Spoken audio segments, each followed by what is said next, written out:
Right, we're back with you again. Another little trip out with the car.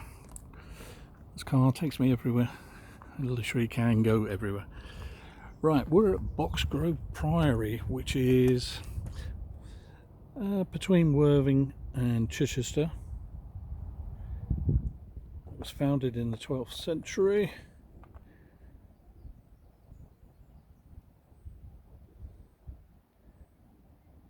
And of course, along with a lot of other things, it was dissolved and demolished by Henry VIII, who seemed to like knocking things down. Not quite sure why, but I suppose he had his reasons.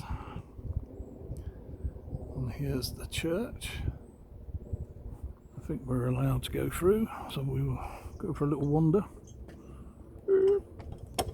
It says close the gate, but there's no visible creatures, sheep or anything, so we will close it anyway because we're law abiding.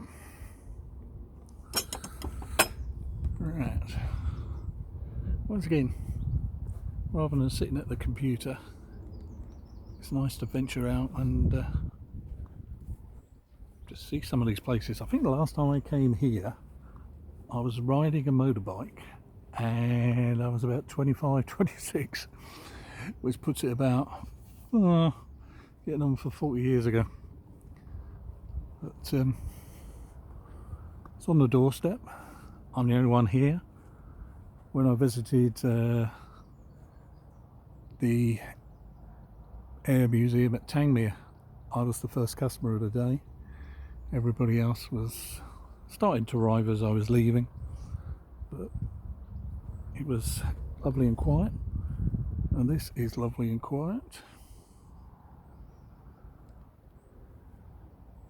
You can hear some road noise in the background, but that's the A27, which is about 2 miles away. There's the main South Coast Road. There's one there for Roy. There's a little cemetery. We know Roy loves his cemetery, especially if there's a bench.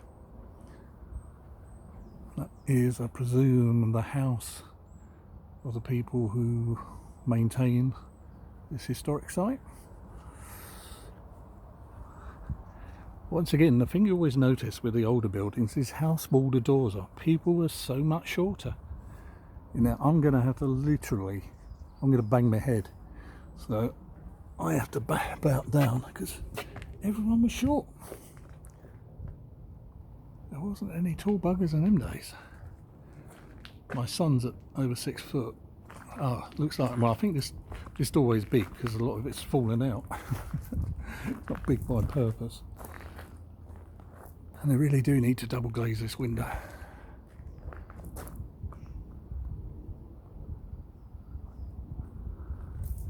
So this would have been part of a monastery up until the time of Henry VIII. You can still see some of the internal details, the archways and the decorative little carvings and that.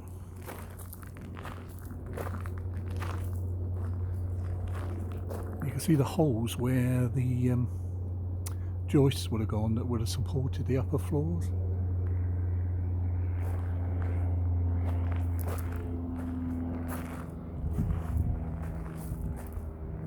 And obviously there was a big chimney that went right up the middle. Cars over there.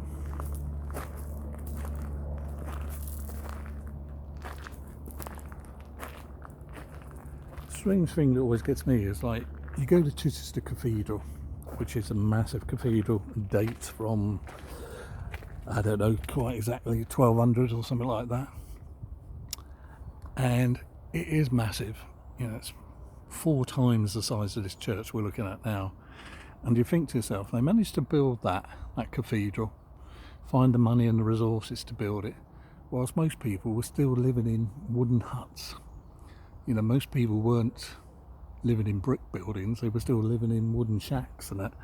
Yet they expended all that time and effort building these vast monasteries, whilst the average person, the average labourer or farm worker, was living in very modest accommodation. you know, probably in one room. But the church always seems to find money to build grandiose buildings when everyone else is on the poverty line. If they invested some of that money, it would be good, but they don't. Bit of blue sky coming through. But once again, I'm the only one here. Could have brought the dogs. Dogs would love it here, running around.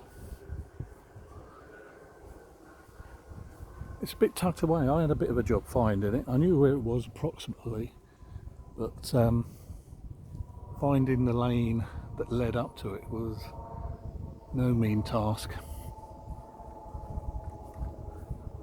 But luckily, the beast goes anywhere. Stick it in 4-wheel drives, we'll make our own road. So that's the remnants of this part of the building. It wasn't very big by any account, or if it was, that was only a proportion of it.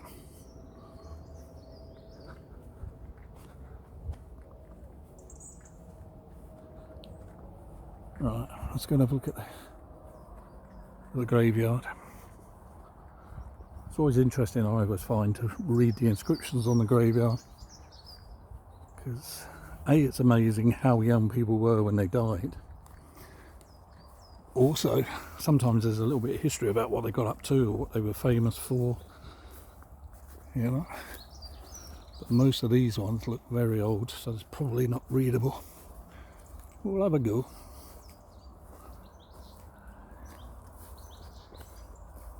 Oh, it goes around the back of the church. I didn't realise that. It's bigger than I thought.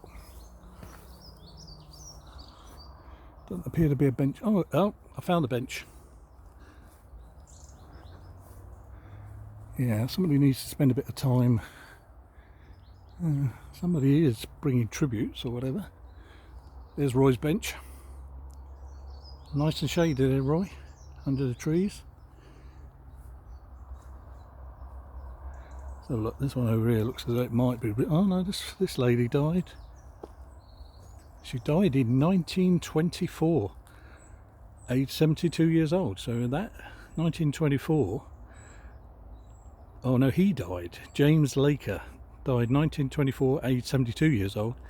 His wife Matilda had died in 1916, aged 58 years old. So they, you know, for the times, you know, they both lived fairly long. My grandfather, I remember him telling me he was one of 3 sons and his 2 brothers, and he was like 1910. He was born, well, he was alive in 1910, but he was telling me that his 2 brothers, both of them died of influenza and the flu by the time they were 8 or 9 years old. Yeah, he was, of the 3 brothers, he was the only one who survived. The other 2 were gone and passed away by the time they were 9 years old. Which is a heck of a thing, but that was before antibiotics and all the other kind of things that we now take for granted. It's a pity we can't read more of these, because they are... There's a graveyard in Worthing where I've got relatives buried, which has got a military section, because my relatives were killed in the First World War, and there's guys there who took part in the battle, the Zulu battle, you know, Rorke's Drift. Very interesting war memorial. And you kind of think, well, one of the guys who was actually at Rorke's Drift came from Worthing, you know. Always have these angels, don't they? I don't know what it is with these angels. Ever since that Doctor Who episode that featured the angels, it's kind of freaked me out a bit. Trying not to tread on anyone's grave. My mum always said that was not good. Ellen Savage. She died 1896. So that was, and she was 54 years old. So that was our way. God, that was nearly 2 centuries ago getting on. And her gravestone is weathered particularly well. It's a bit morbid, I know, but so you learn a lot of social history from looking at graveyards. Some more recent ones here.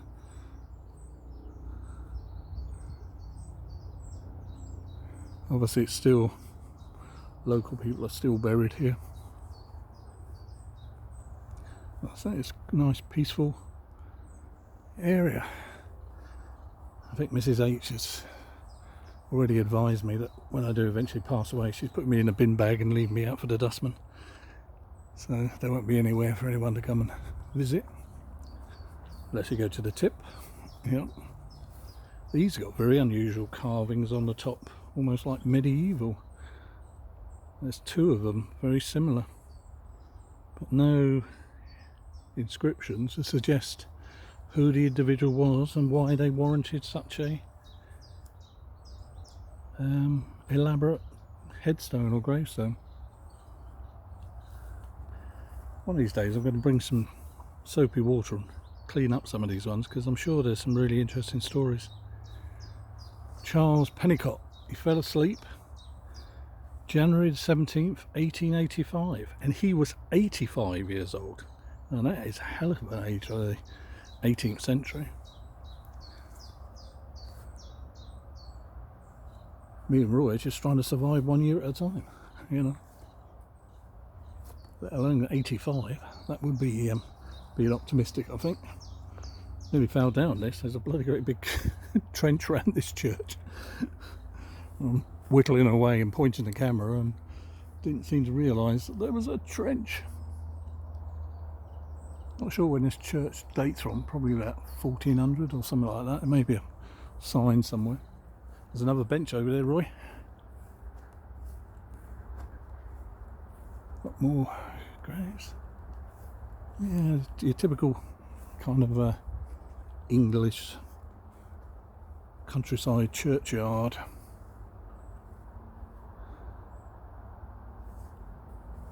The cemetery up at Worthing, massive, absolutely massive. Yeah, it's a real municipal cemetery and not much in the way of personalisation or freedom to remember people.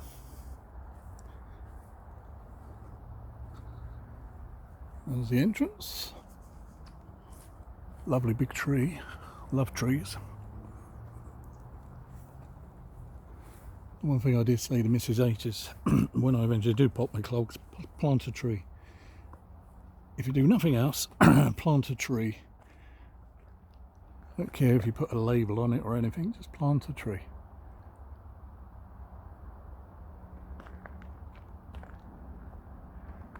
And when people sit under a shade, they may remember me.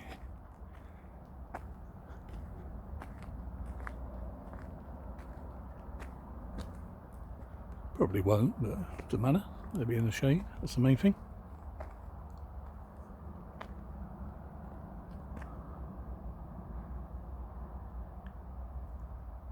There's another one there, 1878, William Palmer. 1878 he died. He was 54 years old, and his wife, when she died, was 68 years old. Now, for some reason, you always think the 18th century people lived to be about 50 years old or something, but it appears that what we're being told is not correct. That people did live much longer in the olden days. You know, maybe these were rich people, I don't know. Maybe the average person, the working person, probably didn't live to be making old bones, but oh no, this one, I love this one. Look at the name on this one.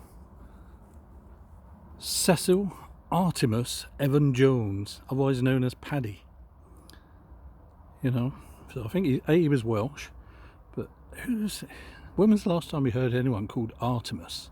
Or even Cecil, you know, names from a particular era and time, you know. Yeah. I can see the attraction, Roy, for sitting in graveyards. They're quiet, they're usually very sunny, the neighbours don't make a lot of noise. Well, definitely got its attractions. So once again, another video targeted to an audience of one, Roy. But if Roy enjoys it, I don't mind. Let's see what it says on this notice board. If it says anything of interest. Boxgrove Priory. Low Mass, High Mass. So that kind of suggests to me that it's Catholic. Because, you know, Protestant churches, I don't believe, celebrate Mass. Shows how religious I am, you know. I know what I know, but what I know is not a lot.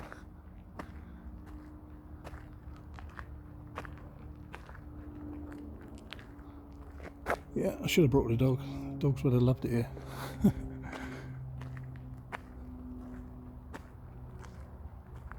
If there was any small furry creatures around here, they would have found it.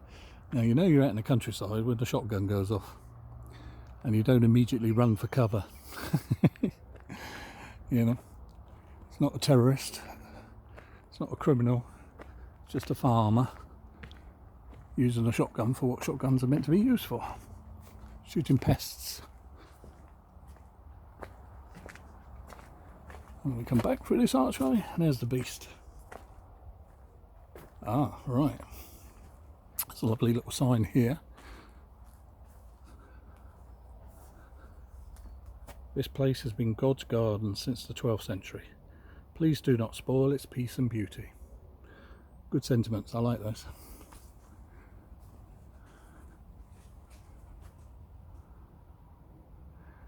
Peace and beauty, not enough of it in the world anymore. Everyone wants to rush around, create noise, chaos. And what's the purpose of that?